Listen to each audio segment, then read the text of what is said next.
हम लोग एक ऐसे आदमी को खोज रहे थे जो ये ट्रेनिंग प्रोग्राम कंडक्ट कर सके। उस समय मैं अपने एक दोस्त की मदद से एक ऐसे आदमी से मिला। नाम था उसका समीर भाटिया। IIM अहमदाबाद के थे, मारुति में काम करते थे और पार्ट टाइम एक NGO या सामाजिक संस्था में ट्रेनिंग दिया करते थे। उस NGO का नाम था सुमैत्री।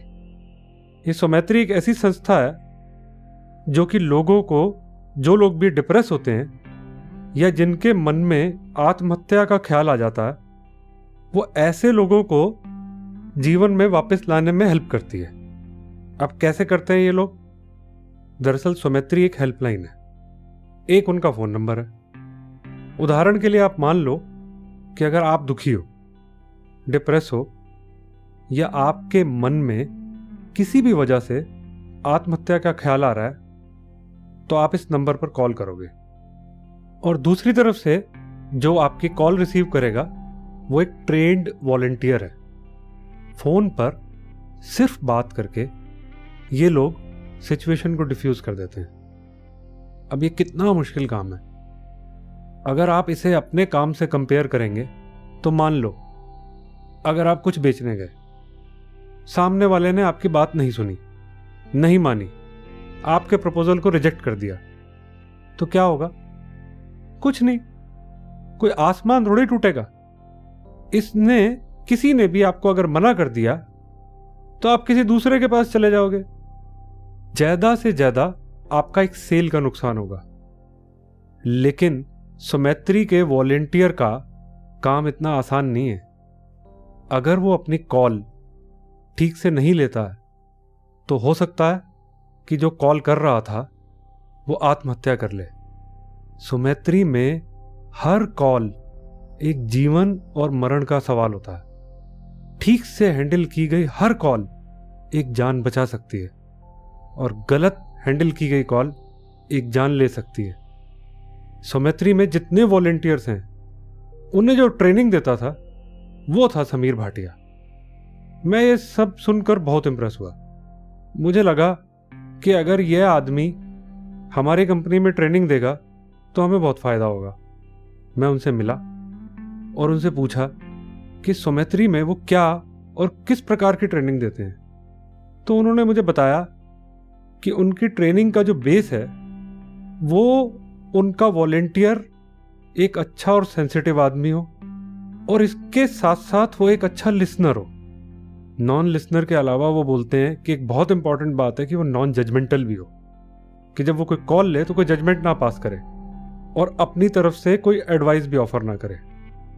फिर मैंने उनसे पूछा कि हमारी कंपनी के सेल्स प्रोग्राम को वो कैसे देखते हैं। तो समीर भाटिया ने कहा कि बेस यही रहेगा कि हम आपके लोगों को भी एक सेंसिटिव और अच्छा लिसनर बनाएं और ये बनने से उनकी सेल्स बेहतर हो जाएगी।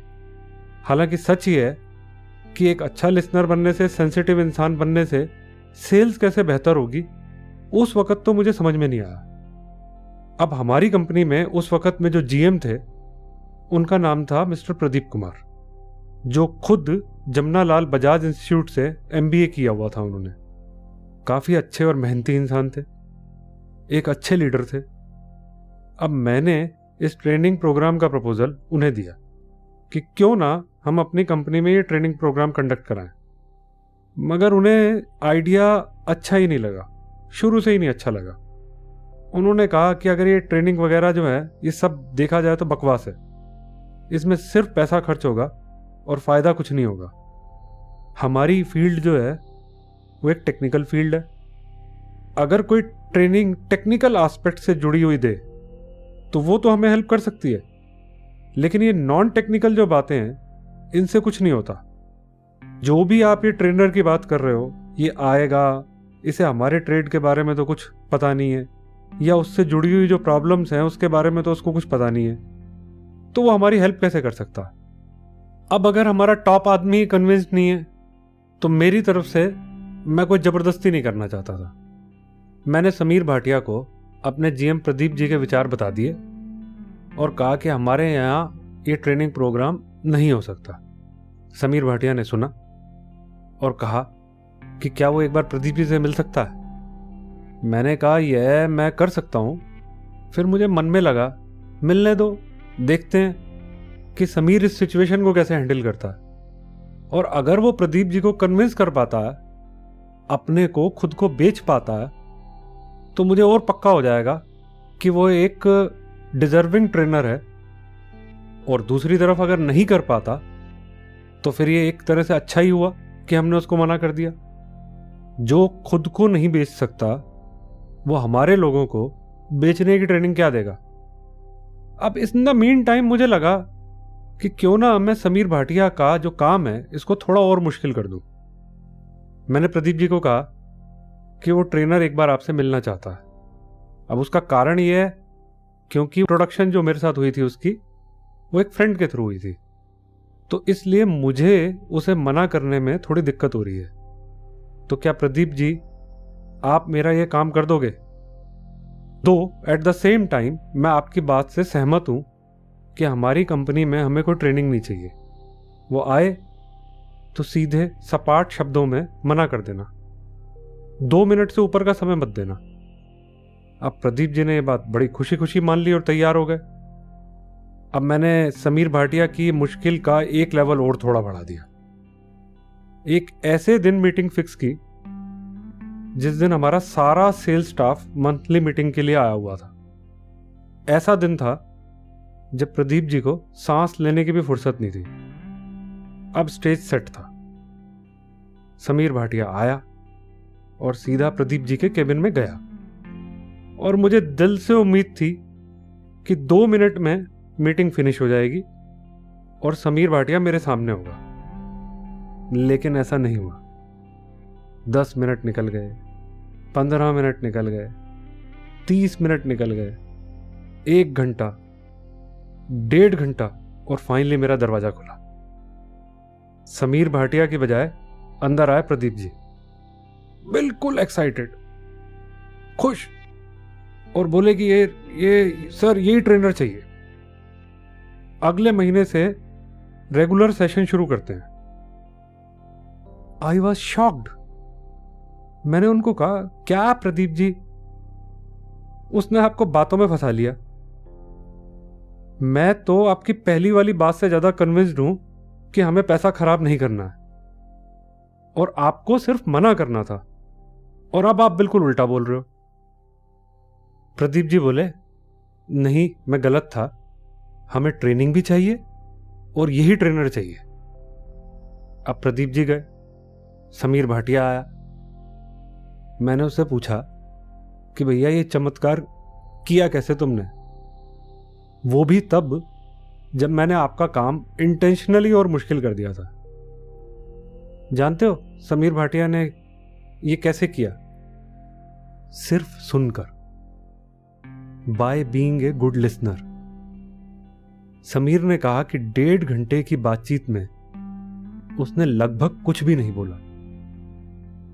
समीर ने मुझे कहा अगर मुझे इसकी बात पे विश्वास नहीं है तो मैं प्रदीप जी को बुला सकता हूं और उनसे पूछ सकता हूं कि क्या वो ट्रेनर का नाम जानते हैं, क्वालिफिकेशन जानते हैं, कहां काम करता है जानते हैं, और कहां कहां ट्रेनिंग दी है वो जानते हैं।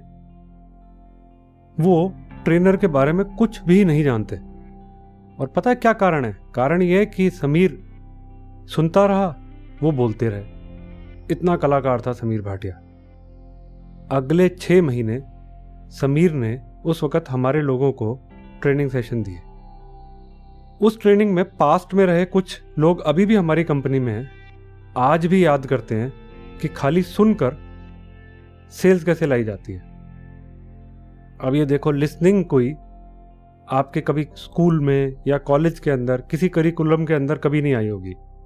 कभी किसी ने आपको नहीं कहा होगा कि लिसनिंग से सेल्स भी लाई जा सकती है। आपने हमेशा ये सुना होगा कि बोलकर ही सेल लाई जाती है, कि सेल्समैन तो बहुत बोलता है। मैं चाहूंगा कि इस नियम पर आप पूरा ध्यान दें। करना क्या है? सिर्फ सुनना है। भगवान ने 2 कान इसलिए दिए और 1 मुंह इसलिए दिया कि ताकि जितना बोलो उससे डबल सुनो। लेकिन होता इसका बिल्कुल उल्टा है। हमारा जोर बोलने पे ज़्यादा और सुनने पे कम होता है। कहा है कि एक बात को अच्छे से समझ लो कि लोगों को सुनना नहीं, सुनाना अच्छा लगता है। अब यह बात हम सब पे लागू होती है और यही आपकी अपॉर्चुनिटी है कि आप इस प्रिंसिपल को समझो। कम बोलो, ज़्यादा से ज़्यादा सुनो। अब देखा जाए तो जब आप सुनोगे तो इसमें आप ही का फायदा है। वाई, हाउ, बात बड़ी सीधी है।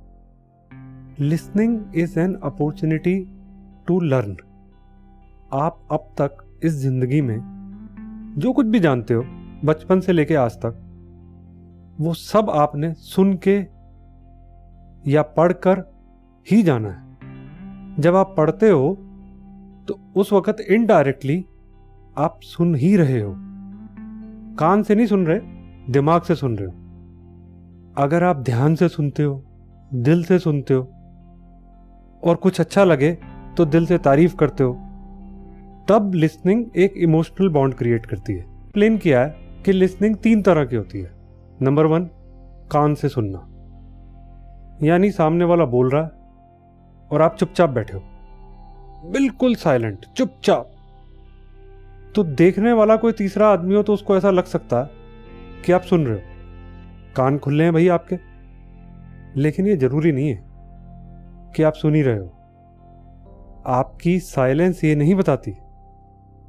हो सकता है कि आप फिजिकली वहां हो और मेंटली कहीं और हो। सामने वाला बोले जा रहा है और आपका दिमाग आपको कहीं और ले गया, मन में कुछ और चल रहा। हुआ है कभी आपके साथ ऐसा? स्कूल में, लेक्चर में टीचर जब पढ़ाता था वो बोलता रहता था, आप सुनते रहते थे। लेकिन क्लास के अंत में अगर आपसे कोई पूछे कि क्या बात हुई, तो आपको कुछ याद ही नहीं आता। नहीं बॉस, नहीं, ये लिसनिंग नहीं है। के हिसाब से इसको हियरिंग कहते हैं, सुनने का दिखावा। दूसरे किस्म की लिसनिंग होती है दिमाग से सुनना, यानी उसमें कान भी इस्तेमाल हो रहा है, दिमाग भी इस्तेमाल हो रहा है। यानी आप दिखावा नहीं कर रहे, सच में सुनते हो।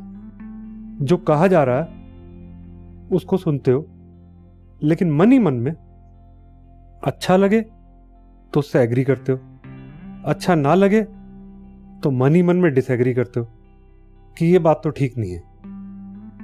ये दिमाग से सुनना, ये डेफिनेटली हियरिंग से बेहतर है, फर्स्ट कैटेगरी से बेहतर है। लेकिन ये भी आधा सुनना है और इसमें भी आप कुछ सीख नहीं सकते। इस लिसनिंग की बात कर रहा है वो तीसरी किस्म की लिसनिंग है, जिसमें जब आप सुनते हो तो पूरा ध्यान लगाकर सुनते हो, दिमाग भी बीच में नहीं लाते, कोई जजमेंट नहीं पास करते, बल्कि दिल से सुनते हो, कान से भी सुनते हो, आंख से भी सुनते हो, एक एक शब्द सुनते हो। और बात खत्म होने के बाद ही आप ये देखते हो कि क्या कहा जा रहा था, और जो बात की गई है आप उसका एक एक शब्द दोहरा सकते हो। जो ऐसा करता है वही गुड लिसनर है ना। कि एक अच्छा लिसनर वो है जिसके लिए लिसनिंग एक मियरली टूल नहीं है कि वो सिर्फ इसलिए सुनता है कि उससे उसको सेल्स मिल जाएगी, बल्कि एक अच्छे लिसनर के लिए लिसनिंग एक जीने का एक नया तरीका है। अच्छा लिसनर बाय नेचर बहुत सेंसिटिव होता है। अगर आप अच्छे लिसनर हो तो ठीक है, नहीं हो तो बन जाइए। लिसनिंग आपके जीवन का एक हिस्सा होना चाहिए, यानी सिर्फ काम पर ही नहीं, बल्कि घर में भी अपने बीवी को, बच्चे को, माँ बाप को, अड़ोसी पड़ोसी को, आपका कोई भी करीबी हो, जब वो आपसे कुछ कहना चाहता है तो सब काम छोड़ के उन्हें दिल से, ध्यान से सुनो, समझो। हालांकि जब आप इसका इस्तेमाल अपने कैरियर में करोगे तो आपको इसके बहुत फायदे होंगे। सबसे पहला फायदा क्या होगा? नंबर 1 फायदा ये होगा कि इससे आपकी सेल्स बढ़ने में मदद मिलेगी। कैसे मिलेगी, मैं आपको इसका एग्जाम्पल एक बाद में बताऊंगा। दूसरा फायदा क्या होगा कि जब भी क्लाइंट किसी बात पे आपसे नाराज हो जाता है या जब भी आप ट्रबल शूटिंग के लिए जाते हो तो लिसनिंग से आपको हेल्प मिलेगी। तीसरा फ़ायदा ये है कि आपके रिश्ते जो है वो आपके क्लाइंट से बीइंग ए गुड लिसनर पक्के तौर पे मजबूत हो जाते हैं। और सबसे ऊपर listening will help in learning. और अगर आप ये नहीं करते हो, यानी अगर आप एक बुरे लिसनर हो, तो एक बुरे लिसनर को, बुरा लिसनर कैसा होता है अगर देखो तो, बुरा लिसनर वो होता है जो कभी किसी की पूरी बात नहीं सुनता, बात को बीच में ही काट देता है, बिना आपकी पूरी बात सुने अपना पॉइंट ऑफ व्यू फोर्सफुली रख देता है। जो बोला जा रहा है उस पर ध्यान नहीं देता, बीच बीच में उठ के चले जाता है, फोन बजे तो उठा लेता है। ऐसे आदमी के रिश्ते सामने वाले से वीक हो जाते हैं। ये नियम है, के हिसाब से ये प्रिंसिपल है, और आपको इसका बिल्कुल उल्टा करना है। यानी आपको अच्छे रिश्ते बनाने हैं। कैसे बनोगे आप अच्छे लिसनर? तो उसमें नंबर 1 ये है कि बी एन अटेंटिव लिसनर। जो कहा जा रहा हो उसे ध्यान से सुनो। नंबर 2, बीच बीच में सवाल पूछो। जो समझ में ना आए सवाल पूछ के उस बात को क्लैरिफाई करो। ऐसे सवाल पूछो जो बातचीत को आगे बढ़ाएं। और नंबर 3, बातचीत और बोलने वाले को बढ़ावा दो। अपनी बॉडी लैंग्वेज से बताओ कि आपको बातचीत में मजा आ रहा है। उनकी अचीवमेंट की तारीफ करो। अब देखा जाए तो सेक्शन 2 में इससे पहले जो 3 प्रिंसिपल बताए गए हैं, यानी नंबर 1 जो प्रिंसिपल था be genuinely interested in people, और नंबर जो 2 प्रिंसिपल था स्माइल, और नंबर जो 3 था कॉल पीपल बाय नेम, वो तीनों के तीनों प्रिंसिपल्स एक अच्छी बातचीत की भूमिका तैयार करते हैं। अगर आप जिससे मिल रहे हो उससे अगर आप दिल से मिल रहे हो, और जब आप मिलते हो तो आपका चेहरा ये बताता है कि आप उससे मिलकर कितने खुश हो, और मिलते ही उनको उनके नाम से बुलाकर ग्रीट करते हो, तो आपने क्या किया? आपने दरअसल एक ऐसा माहौल बना दिया जो बातचीत के लिए कंड्यूसिव है। इसके बाद वाले 2 प्रिंसिपल्स लिसनिंग से ही जुड़े हुए हैं। क्रक्स क्या है? सेल्स में ये चॉइस नहीं है कि अच्छे लिसनर हो या ना हो। अगर सेल्स आपका कैरियर है तो गुड लिसनर बनना आपकी जरूरत है।